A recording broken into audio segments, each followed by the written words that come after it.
करूंगा कि घर फरोशी की तमन्ना अब हमारे दिल में है, घर फरोशी की तमन्ना अब हमारे दिल में है, देखना है जोर कितना बांटने का दिल में है, बांटने का दिल में है।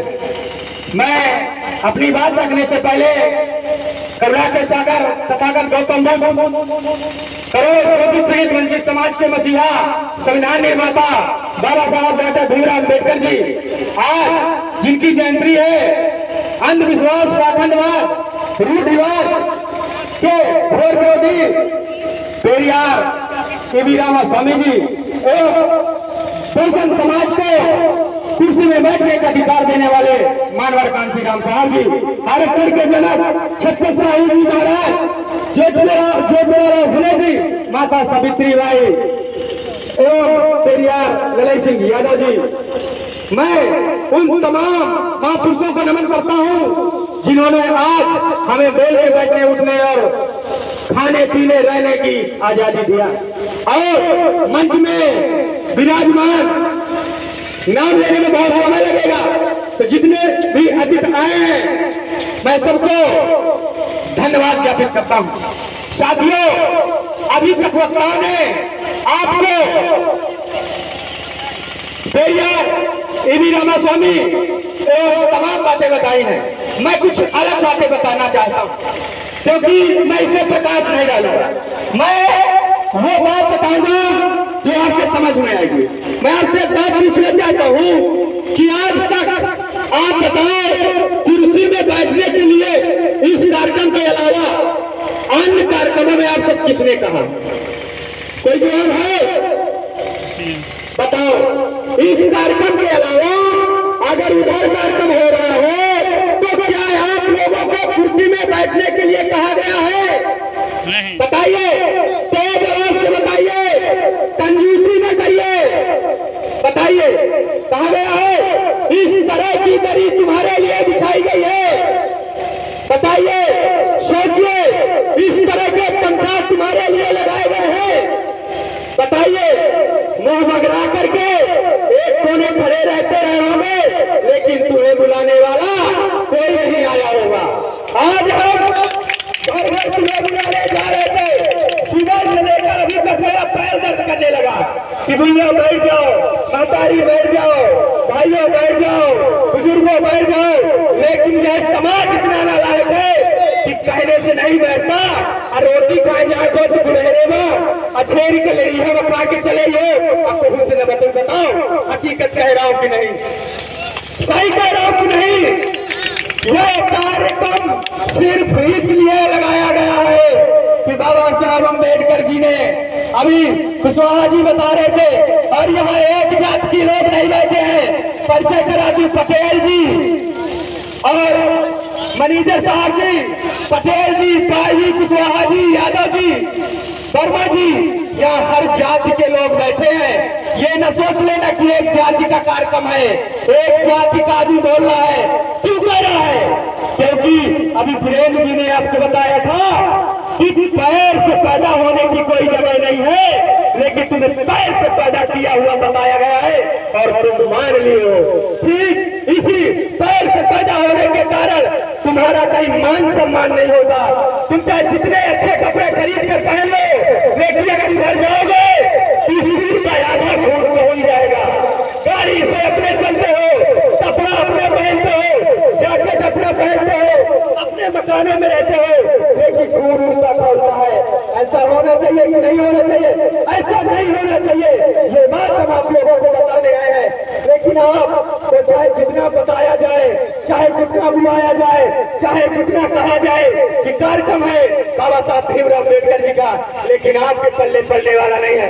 मैं अभी चौराहे में बहुत लोग बैठे, उनको कहा कि चलो वहां सुन लो, उनको कहा क्या मिलेगा? अरे मेरे वजन समाज के लोगों, ये पंखा की हवा लेने तक के लिए तुमको मजबूर किया गया था, तुमको गाय का मांस खाने तक के लिए मजबूर किया गया था, तुमको कपड़ा पहनने तक के लिए मजबूर किया था। माताओं बहनों को स्तन ढकने नहीं सकते, मतलब खुल के रहे, इस ऐसे करने के लिए मजबूर किया गया था। आज भी तुम खाना खाने जाते होगे, आज भी तुम दुकानों में सौदा लेने जाते होगे, तो पैसा दूरी से दे, पैसा चाहे हाथे में दे दो, लेकिन सौदा जरूर दूरी से मिला दो। इस बात को हम बताने आए हैं। लेकिन यह दोगला समाज, यह जाहिल समाज, यह नकारा समाज सुनने वाला नहीं है, समझने वाला नहीं है। अभी हमारे सर जी बता रहे थे कि शिक्षा वैसे नी का दूध है, जो पिएगा वह दहाड़ेगा। हालांकि यह बात बाबा साहब अम्बेडकर ने कहा था। तो आप मुझे बताइए, तुम्हारा राशन कार्ड बनवाना होता है तो तुम उधर जाते हो, वो बनवा दो, पैसा ले जाओ। लेकिन अगर तुम्हारे समाज का कोई व्यक्ति उससे तुम्हें बनवाना होगा, तुम उसका मेहनत भी नहीं देते, उसके साथ भी नहीं जाते, और ऊपर से कलम लगा देते हो तो पैसा ले दिया, हमारा काम नहीं कराया। एक हमारे समाज का अगर प्रधान बन जाए तो उसको बदनाम कर देते हो कि कुछ नहीं किया। लेकिन मैं गारंटी के साथ कहता हूँ, अभी तक इसी गांव में हजारों लोग प्रधान रहे होंगे, लेकिन तुम्हारे मुंह में एक भी शब्द नहीं निकला होगा किसी प्रधान ने कुछ नहीं किया। उधर वाला प्रधान चाहे तुम्हें लूटता रहे, लेकिन उसको कभी नहीं कह सकते कुछ नहीं किया। और इधर वाला प्रधान चाहे 5 साल तुम्हारी जितनी सेवा किया हो, उसको कहते हो तुमने कुछ नहीं किया। यह बात हम तुमको बताने आए हैं कि यह कह करके तुम्हें बदनाम किया जाता है, क्योंकि ताकि तुम दोबारा सत्ता में न आओ। तुमको 1932 के पहले वोट डालने का अधिकार नहीं था। तुम्हारे मुंह में मट्टी और कमर में झाड़ू हुआ करती थी, लेकिन बाबा साहब अम्बेडकर ने तुम्हें तीनों पार्टी के माध्यम से वोट का अधिकार दिलाया और कहा कि जब वोट का अधिकार मिला कि जाओ इस देश की दीवारों में लिख दो कि हम इस देश के शासक हैं। लेकिन तुमने लिखा कि हम इस देश के ऊंची जाति वालों के खिलाफ हैं, उनकी हम टट्टी साफ करने वाले लोग हैं, उनके हम खरबे चलाने वाले लोग हैं, उनके घर छाने वाले लोग हैं, उनकी मजदूरी करने वाले लोग हैं। आपने लिखा, अम्बेडकर ने कहा जाओ इस देश की दीवारों में लिख दो कि हम देश के शासक हैं। जब वोट का अधिकार मिला तो अम्बेडकर जी ने कहा कि अमरानी के पेट से राजा नहीं पैदा होगा, यह मेरा समाज तय करेगा, यह मेरा वंचित समाज तय करेगा कि राजा कौन बनेगा। आपने माना नहीं माना, लेकिन वीरेंद्र जी ने कहा कि तुम्हें तो कही दे कि हनुमान जी ने निमन करी है तो तुम मान लिया हो। जो चीज तुम्हारे काम की है, जिस व्यक्ति ने, जिस अम्बेडकर जी ने तुम्हें उठने बैठने बोलने खाने पीने पढ़ने घर बनाने कपड़ा पहनने का अधिकार दिया, उस अम्बेडकर का यहाँ आधे से ज्यादा लोग नहीं जानते। लेकिन जिन लोगों ने तुम्हारा शोषण किया उनका घर घर नाम चौधरी है, उनके जानते हो। एक बात बताओ, जिस अभी नवदुर्गा आने वाले सब लोग, मैं भी करता था, ऐसा नहीं कि मैं अलग था, हम भी खूब अगुआते थे, खूब सांग लेते थे, लेकिन हमें ज्ञान की प्राप्ति हुई। मेरे गांव की 1 2 3 4 7 8 बैठी है, कोई मेरी बड़ी अम्मा, एक मेरी मम्मी है, कोई मेरी चाची, कोई मेरी भाभी। ये मेरे गांव से धान गाँव बहू आई है, इनसे पूछ लो कि मैं सब कुछ करना छोड़ दूं, सिर्फ बाबा साहब की मिशन की बात करने लगे।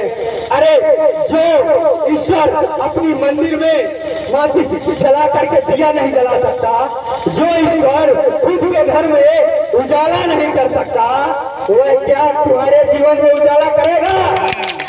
बताइए। मंदिर का निर्माण कर दो और उसमें व्यक्ति न जलाओ, दीवियां न जलाओ, बताओ अपने आप दीवियां जल जाएगी। अभी मैं आ रहा था, आनंद भाई ने बताया कि डॉक्टर देवी जी बनी है।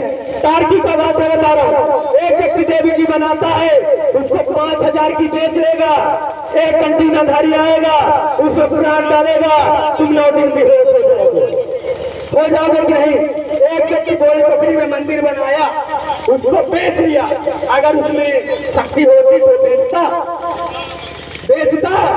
नहीं बेचा।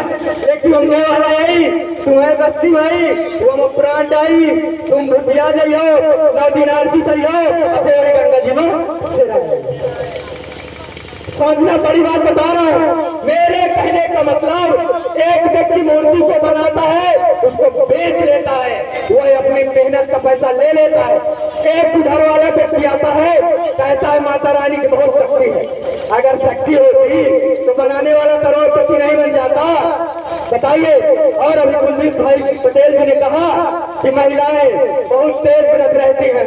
ये बात मैं हर मन से कहता हूँ, फिर कह रहा हूँ, ये लड़कियां जो पॉइंट से दिखाई दे रही हैं, मेरी तरफ देखो और मेरी बात का जवाब दो कि जब आप इनकी शादी लगती है, माताएं बहनों तुम बताओ, जब इनकी शादी लगती है तो जो देखो आता है वो कहता है क्या कि बेटिया कितने बार व्रत रही हो, कौने बार उपासी रही हो, कौन कौन दिन की उपासी रही हो। लेकिन यह बात जरूर पूछता है कि बेटिया कितनी पढ़ी हो, तो बाबू क्या कहना हो, तो अम्मा क्या कहना हो, तो कितने नंबर आए हैं, तुम स्कूल में पढ़े, शादी बात पढ़े के मन है कि नहीं बताओ।